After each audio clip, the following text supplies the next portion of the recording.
వీళ్ళెవరో cinema నటించిన రవిబాబు కూడా వాళ్ళ పెద్దలకు ఇక ఎందుకులే మనము వాళ్ళతో తలపడడం అని సినిమా నటించిన వీళ్ళు ఏమాలే మా డబ్బులు మేము తీసుకున్నాము చేతులు పోయినట్టు వీళ్ళు ఈ సినిమా పేరులో వీళ్ళు మనిషిని బాగుపడటానికి చేసే పనులు కాదని చెప్పి వాళ్ళు ఏదో మాకు అన్నట్టు వాళ్ళు తప్పు అయితే కాదు సార్ ఇది వాళ్ళు చెప్పారు ఉన్నమాట చెప్పారు మేము సినిమాలో మళ్ళీ వచ్చి అది ఏదో స్టేజ్ మీద కూర్చొని అది చెప్పినామంటే మాకు రేపు ఏమన్నా క్యారెక్టర్ లేకపోతే ఇబ్బంది పడిపోతాం నీ ఇష్టం అని అయ్యా మేమే పడతాం మీరు వద్దులే రాకపోతే పర్వాలేదని మా ఊరు ఫోన్ చేసి మరి అంతే.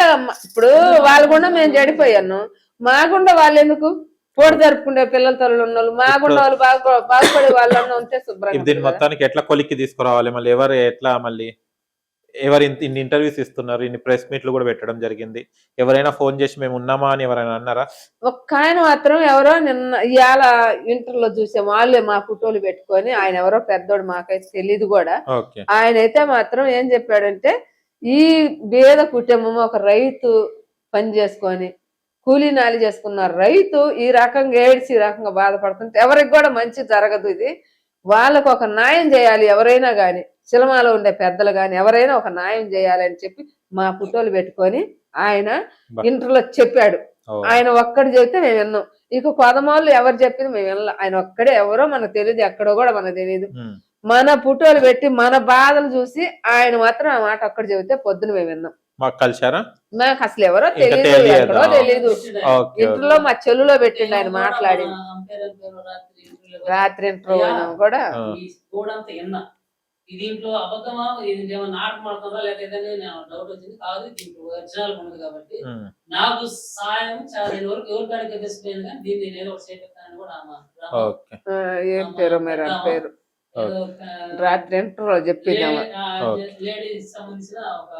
కానీ ఒక లేడీ ఒక ఆమె పెద్ద ఆమె ఊరామె అసలు ధైర్యం చేసి సినిమాలు అసలు జోలికి కూడా రాదు ఎవరికి తెలియదు కానీ చేసి ఒక నలుగురు ఉపాధి కూడా ఇచ్చారు మీరు అప్పుల పాలే వేరే వాళ్ళకి ఉపాధి కూడా ఇచ్చారు కానీ అలా రిలీజ్ చేయడానికి ఇబ్బంది పడుతున్నారు మీరు. చిన్న ఇబ్బంది కదా ముందు నోటీస్ ద్వారాగానే మాకు ఇవ్వాల్సిన పరువు ఇవ్వాల్సిన రూపాయి పలు వీరు అన్ని మొత్తం నోటీస్ ద్వారాగానే మహారాజుల ద్వారాగానే మాకు ఇదంతా బదాట్టేశాడు మా చివరికి ఏం అడగాలనుకుంటారు సందీప్ వంగా గారి మీ స్పిరిట్ టీం వాళ్ళకు? మేము ఇదే అడుగుతున్నాం మాకు డబ్బులు వద్దు ఆస్తులు వద్దు మాకు ఏది మాకు వద్దు మేము పెట్టుకున్న రూపాయితో కూడా మేము అడగట్లా మాకు మీ ద్వారాగా ఒక న్యాయం నోటీసు నా ఇంటికి పంపించారు నేను ఒక బేదరాన్ని నా ఇంట్లో పోయిన నా ఊర్లో పోయిన పరువు నా ఊర్లో పోయిన ఇలువు నా ఊర్లో పోయిన మొత్తం డబ్బులు కూడా ఇంకా రావు ఇవన్నీ కూడా మీరు ఇచ్చిన నోటీస్కి మాకు నోటీస్ ఇవ్వమని మేము మరీ అడుగుతాను ఇదే మేము అడుగుతున్నాం వాళ్ళని నోటీస్ ఇచ్చేస్తే మీ సినిమా మీరు రిలీజ్ చేస్తారు ఎప్పుడో ఇప్పుడు చేసుకోలేము మేము ఏదో 4 వాళ్ళు ఇప్పుడు కూడా చేసుకోరా ఇప్పుడు మాకు డబ్బులు ఎక్కడ ఉన్నాయి అయ్యో చేసుకోలేదు అడిగితే మీరు మీకు డబ్బులు ఇస్తే మీకు మళ్ళీ ఎట్లా రావు కదా అన్నప్పుడు మేము వాళ్ళు ఏదో వేసిన నోటీస్ తెలుసుకున్నాం మేము దీనికి అడ్డంకులు ఏమి లేవు ఇయ్యి నీ కాడ పొదగట్లు పెడతాం సినిమా 10 రూపాయలు ఇస్తే మళ్ళీ రిలీజ్ చేసుకుని నీ డబ్బులు ఇస్తాం చెప్పుకోవడానికి మాకు ఒక అవకాశం రేపు పొద్దున్న సినిమా వేస్తున్నారు అన్నాక ఒక 10 నిమిషాల ముందు ఫోన్ చేశారు కానీ బొమ్మ ఆపేస్తారు కడుచుకోరంట దీనికి చాలా సమస్యలు ఉన్నాయి మనకు తెలియదు ఇది ఏదన్నా పాపులు బండి ఉన్నదంటే దానికి మనకి ఇవన్నీ ఉన్నాయి కదా దాని మీద ఇవన్నీ ఉన్నాయి కాబట్టి అది రిటర్న్ వస్తే మనం చేయాల్సిన పని ఏంటంటే ఈ సినిమా దానిపై పొగకట్లు పెట్టి మాకు రిలీజ్ సంబంధించిన డబ్బులు నెలకు 10 రోజులకి అందరికి నమ్మకొట్టుకొని మళ్ళీ మేము సాల్వ్ గా వస్తామని మా ఆశ. ఓకే న్యాయం జరగాలి రిలీజ్ కావాలని కోరుకుంటున్నామా. ఈ స్పిరిట్ వేలే ప్రభాస్ గారి సందీప్ వంగ గారి మూవీ వేరేనండి. ఇది దాదాపు 10 సంవత్సరాల శ్రమ వీళ్ళది. రైతు కుటుంబం చల్లి వచ్చిన ఒక లేడీ, ఒక 50 ఏళ్ళు అంటే మన అమ్మతో సమానం. అమ్మ లాంటి వాళ్ళు ఒక మూవీ తీసి ఎంతో వాళ్ళు అప్పు పాలై ఎంతోమందికి ఉపాధి కూడా ఇవ్వడం జరిగింది. అంటే ఆ సినిమాకి వర్క్ చేసిన ప్రతి ఒక్కరికి డబ్బులు కూడా ఇవ్వడం జరిగింది. చాలా వర్క్ చేయడం జరిగింది. ఎన్నో ఆశలు, తన కొడుకు మీద ఉన్న ఆశ, ప్రేమ, తన కొడుకు లేడు కనీసం ఆ కొడుకుని స్క్రీన్ మీదన్నా చూసుకుందాం అనే తపనతోనే ఇంకా ముందడిగేసి మొత్తం సినిమా కంప్లీట్ చేయడం జరిగింది ఆపకుండా. అది అమ్మకు హ్యాట్స్ ఆఫ్ చెప్పాలి నరసమ్మ గారు.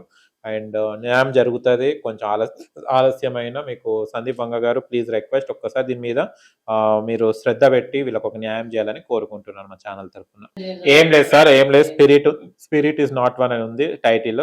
ఏదైనా స్పిరిట్ వన్ లేకుంటే స్పిరిట్ ఏదో సంథింగ్ ఏదో యాడ్ చేసుకొని మీరు వీళ్ళకి ఒక సొల్యూషన్ ఇచ్చేస్తే వాళ్ళు పాపం ముసలి ప్రాణాలు వాళ్ళు ఎక్కడ ఊర్లో ఉంటారు వాళ్ళకి ఏం తెలుసా, మీరే కొంచెం దానికి నోటీస్ బ్యాక్ తీసుకొని వాళ్ళకి ఒక సలహా ఇవ్వండి. స్పిరిట్ లో ఏదైనా యాడ్ చేసుకోండి, ఏదో సంథింగ్ ఏదో ఒకటి చెప్పేస్తే వాళ్ళు ఒక దాన్ని ఫాలో అయ్యి వాళ్ళ సినిమా వాళ్ళు చూసుకుంటా. చిన్న ప్రాణాలు సార్, ఇది వచ్చేది ఏం కోట్లు 100 కోట్లు వచ్చే సినిమా ఏం కాదు. వాళ్ళు ఓకే ఒక తృప్తిగా వాళ్ళ కొడుకుని కళ్ళారా వాళ్ళ స్క్రీన్ మీద చూసుకొని, నరసమ్మ చేసుకున్న సినిమా ఎలా ఉందని ఆమె కళ్ళారా 2 కళ్ళతో చూసుకొని ఆనందపడడం తప్ప కానీ వీళ్ళు ఏదో కోట్లు సంపాదించాలని కాదు. ఇది ఒక్కసారి మా తరపున అండ్ మా ఛానల్ తరపున వేడుకుంటూ వీళ్ళకి న్యాయం జరగాలని కోరుకుంటున్నాం. మేము కూడా అదే కోరుకుంటున్నాం సార్ మంచిగా. థ్యాంక్ యూ అమ్మా. బాధపడకు, నువ్వు సావు అని అనొద్దమ్మా, ఎందుకంటే మనిషి ప్రాణము మనకు జన్మ ఎత్తాలని చాలా కష్టంతోనే అవుతాం మనము. కానీ మీరు ఏదన్నా నీళ్ళు చేసుకొని సందీప్ వంగ గారు మీకు న్యాయం చేస్తారు, కొంచెం ఆలోచించి మీకు కూడా ఒక రిప్లై ఇస్తారు. ఏమి ఇప్పుడు ఇన్ని రోజుల నుంచి అడుగుతా లేదు, వస్తుంది. అదే అదే అదే ప్రభాస్ గారు ఎక్కడ, వీళ్ళ స్పిరిట్ ఎక్కడ, ప్రభాస్ గారు ఎక్కడ, రవిబాబు గారు నటించిన సినిమా ఎక్కడ అండి? ప్రభాస్ ప్యాన్ ఇండియా స్టార్, ఈయన ఇక్కడ లోకల్ ఏముంది సార్? దీనికి ఏం నష్టం లేదు, ఏం లేదు. ఒక్కసారి ఆలోచించి వాళ్ళ పాపం ఆ పెద్దవాళ్ళకు న్యాయం జరగాలని కోరుకుంటున్నాను. Thank you.